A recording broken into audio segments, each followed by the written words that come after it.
Selamat petang dan salam sejahtera. Kami merupakan pelajar bagi kursus BMP 3093 Aplikasi Komputer dalam Bahasa Melayu dari kumpulan A. Pensyarah bagi kursus ini ialah Dr. Adnan bin Ayub. Terlebih dahulu, izinkan saya memperkenalkan ahli kumpulan kami yang terdiri daripada Diana yang memegang watak sebagai cikgu, manakala ahli kumpulan yang lain iaitu Gilvin, Umi Ashikin, As-Soleha, Nomi, Nazura, Natasha, Majidah, Ozi dan Agustin sebagai murid. Pada hari ini, kami akan membentangkan video animasi pengajaran bahasa Melayu yang bertajuk Perumpamaan. Selamat menonton. Amboi, Umi Ashikin dan As-Soleha, pergi makan ke kantin pun bersama-sama. Tidak boleh berenggang langsung ya kamu berdua. Bagai isi dengan kuku saya tengok. Iyalah, kami bersahabat baik sejak dari kecil lagi. Bermain di parit bersama-sama hingga sekolah menengah juga masih bersama. Hahaha, yalah, kamu berdua pun saya lihat sangat ramah. Apatah lagi As-Soleha, mulutnya bagai murai tercabut ekor. Banyak sungguh bercakap. Tak heranlah kamu bersahabat baik, sama-sama ramah. Benar tu Gilvin, kami bukan sahaja baik sebagai kawan, malah ibu bapa kami juga pakai au dan tebik sentiasa menolong sekiranya dalam kesusahan. Ya, seronok melihat persahabatan kamu. Marilah kita duduk di tempat masing-masing. Cikgu dah ada di tangga tu. Selamat pagi, cikgu. Selamat pagi murid-murid. Baiklah, apa khabar semua? Sihat? Sehat, cikgu. Hari ini, kita akan meneruskan pengajaran kita dengan satu topik yang menarik, iaitu berkaitan dengan perumpamaan. Sebelum itu, cikgu nak tanya kamu, apa yang kamu faham tentang perumpamaan? Perumpamaan tergolong dalam peribahasa, cikgu. Perumpamaan ini adalah satu ungkapan untuk membandingkan sesuatu berdasarkan situasi yang sesuai, cikgu. Perumpamaan menggunakan perkataan seperti, umpama, bagai, cikgu. Bagus semua. Nampaknya kamu mengetahui asas bagi definisi perumpamaan. Baik, definisi perumpamaan ini sebenarnya ialah jenis peribahasa yang membandingkan sesuatu peribahasa dengan yang lain.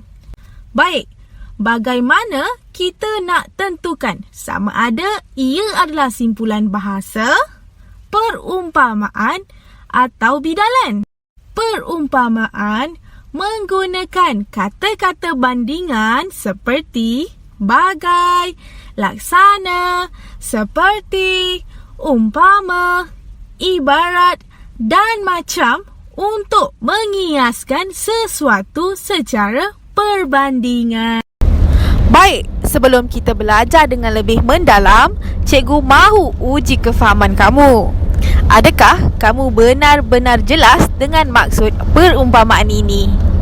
Soalan 1. Adakah perumpamaan ini tergolong dalam peribahasa?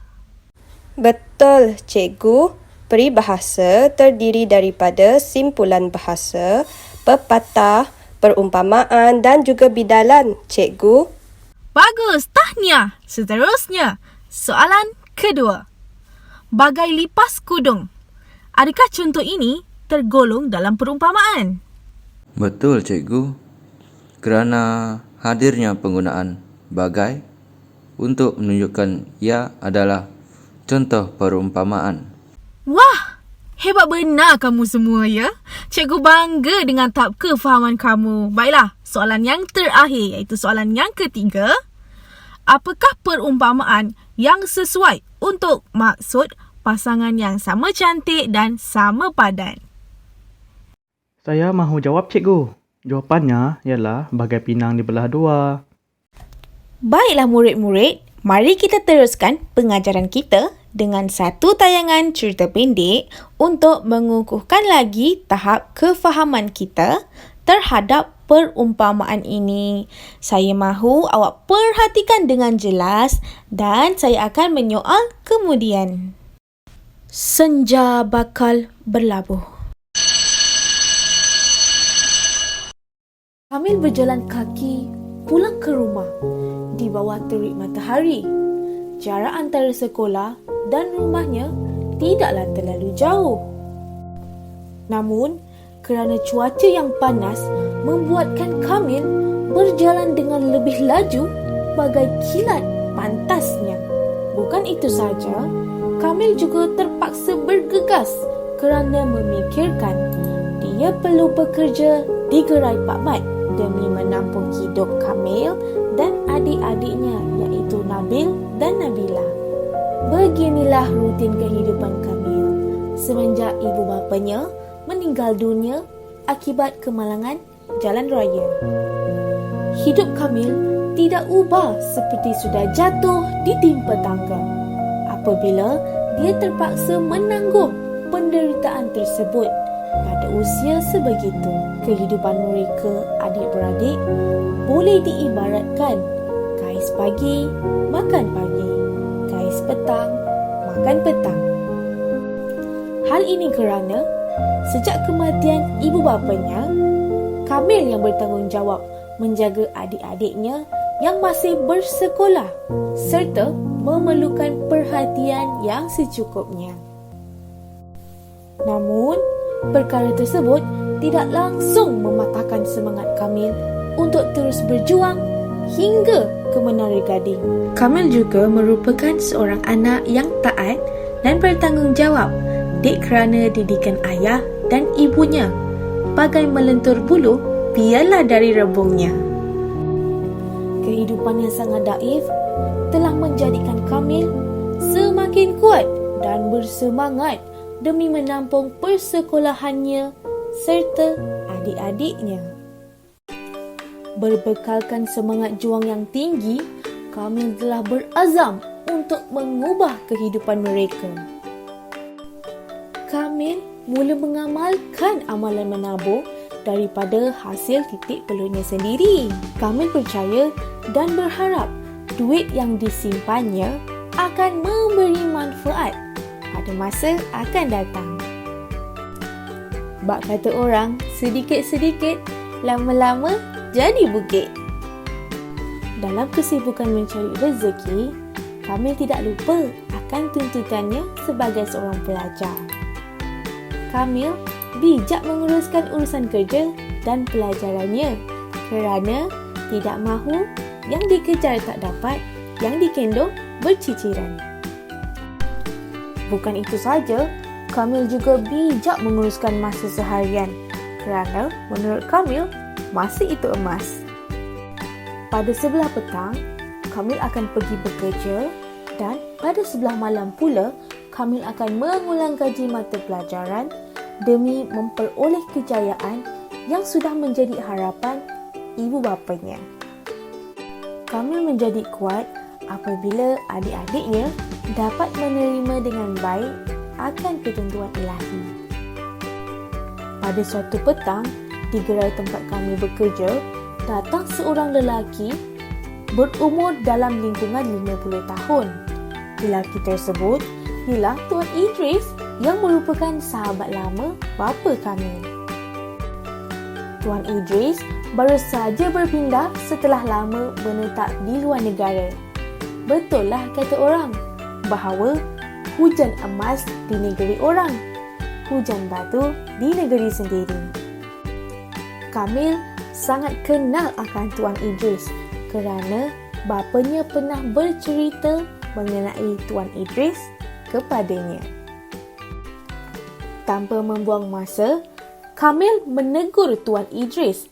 Lalu, Tuan Idris sangat terkejut setelah mendapat tahu bahawa sahabatnya telah meninggal dunia kerana kemalangan jalan raya.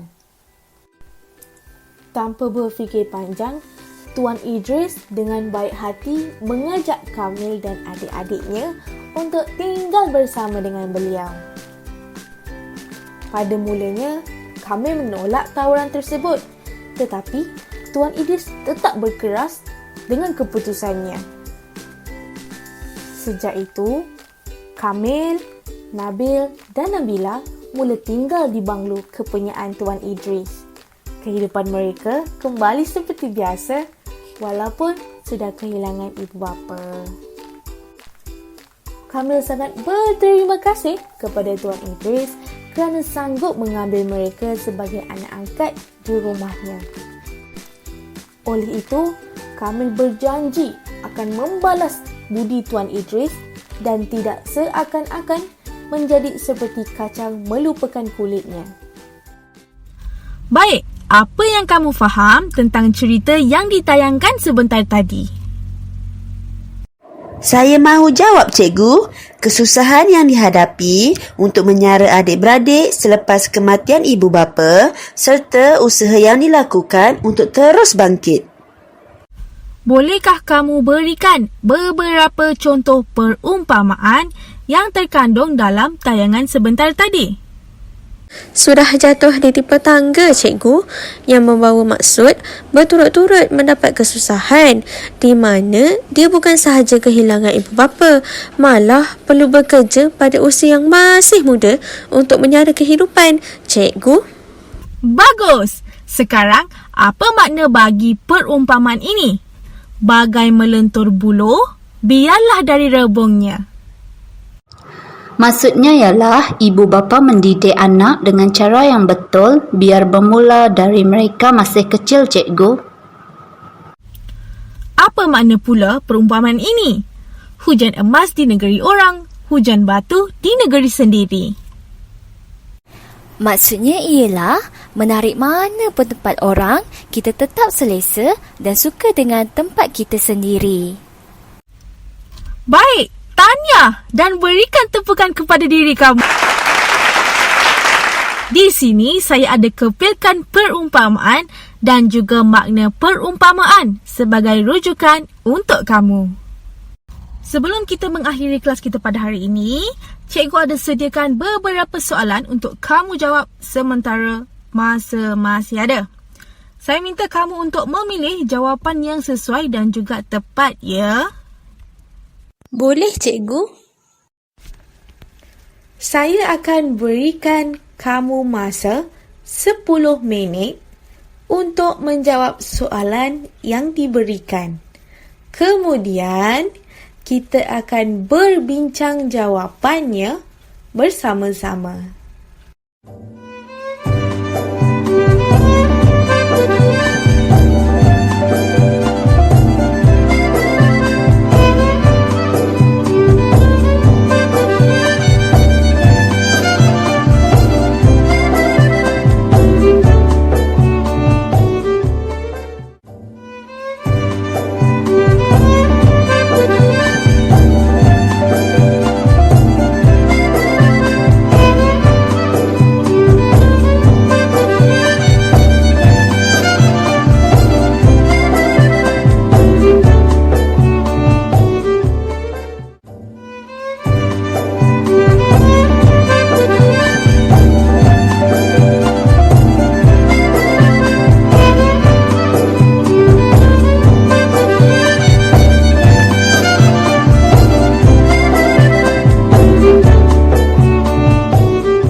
Baik, saya nak seorang murid secara sukarela untuk berikan refleksi terhadap apa yang kamu pelajari pada hari ini.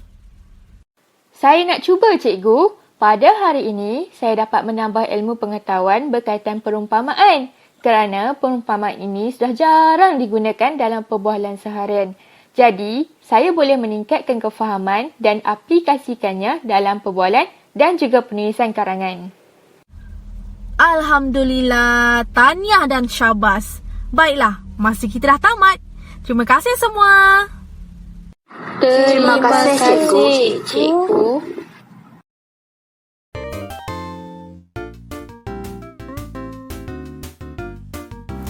Kesimpulannya, perumpamaan merujuk kepada jenis peribahasa yang membandingkan sesuatu peribahasa dengan yang lain.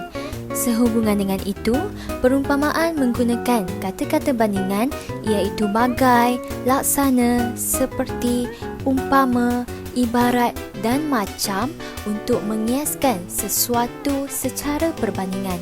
Maka, murid lebih mudah untuk mengenal pasti perumpamaan yang terdapat dalam ayat atau karangan dengan adanya penggunaan kata-kata bandingan. Penghasilan video animasi ini diharapkan agar murid-murid dapat meningkatkan lagi tahap kefahaman dan penguasaan peribahasa, terutamanya perumpamaan untuk diaplikasikan dalam perbualan dan penulisan karangan.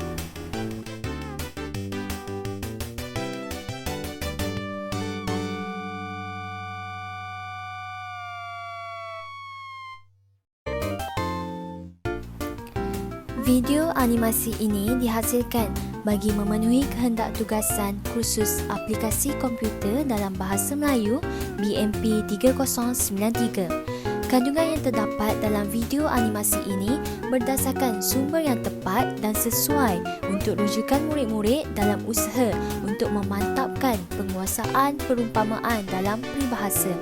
Sehubungan dengan itu, kami juga ingin merakamkan jutaan terima kasih kepada pensyarah kursus BMP 3093 atas bimbingan dan tunjuk ajar yang telah diberikan dalam membantu kami menyiapkan tugasan ini.